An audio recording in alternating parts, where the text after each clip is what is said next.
Water melon నేనైతే చాలా చక్కగా కట్ చేశాను. సమ్మర్ కదా, అది తింటే చాలా కూల్ అవుతాము. నాకు చాలా ఇష్టం అండి పుచ్చపండు అంటే. సో దాన్ని స్పూన్తో తీస్తే జ్యూస్ లాగా వచ్చేస్తుంది. ఇలా చాక్తో కట్ చేసుకొని ముక్కలుగా తింటే దాని టేస్టే వేరే. అయితే చాక్తో అయితే ట్రై చేసిన తినడానికి, తిన్నాను, చాలా టేస్టీగా ఉంది. ఎందుకంటే నైటే తెచ్చినాము ఈ పళ్ళని, చాలా బాగున్నాయి. ఎలా తింటానో చూడండి. అయితే 2 సార్లు చాక్తో తిన్నాను, భయం వేసింది తర్వాత చాకు గుచ్చుకుంటుందేమో అని. ఇక లాభం లేదు, కట్ చేసేసి స్పూన్ తెచ్చుకొని తింటే బాగుంటుంది కదా. కాసేపు లోపలది కూడా కట్ చేస్తే ఇంకా బాగుంటుంది. అక్కడే పిక్కలు ఊస్తున్నాను. ఎవరు తినరు, మనమే తినాలి పండు మొత్తం. మీకు ఆశ పెడుతున్నాను కదా. చాకుతో తీస్తాం కానీ అవి చాకుతో తీసినప్పుడు కట్ అవుతాయి. సో స్పూన్తో అయితే నీట్గా తినొచ్చు కదా.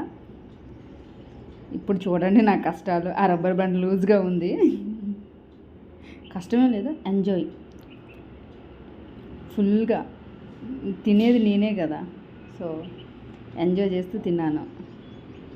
ముక్కలు అయితే చాలా స్వీట్ ఉన్నాయి. ఈ గ్రీన్ కలరు కాకుండా బ్లాక్ కలర్ ఎక్కువ తింటాను, నేను ఇష్టపడతాను. గ్రీన్ కలర్ ఉన్నవి ఈ కాలంలోనే, వేసవి కాలంలోనే పండుతాయి. అదే బ్లాక్ కలర్లో ఉంటాయి కదా వాటర్ మెలన్, పుచ్చపండు, అది చాలా టేస్ట్గా ఉంటుంది.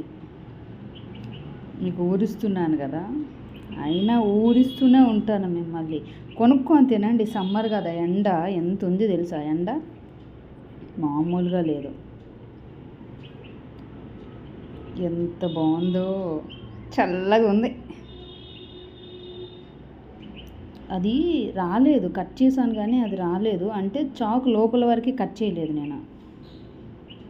సో కొంచెం కొంచెం తినేస్తే అయిపోతుంది. ఇప్పుడు చెయ్యి వేసుకొని తింటున్నాను.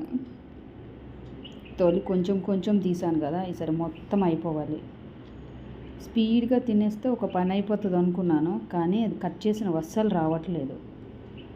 మళ్ళీ చాకుతోనే కట్ చేసుకోవాలి. అవి అంత ఏమి తినంలే, కొంచెం సరిపోతుంది. తర్వాత వాటర్ తాగవచ్చు కదా. ఫన్నీగా ఉందా? కష్టపడుతున్నాను.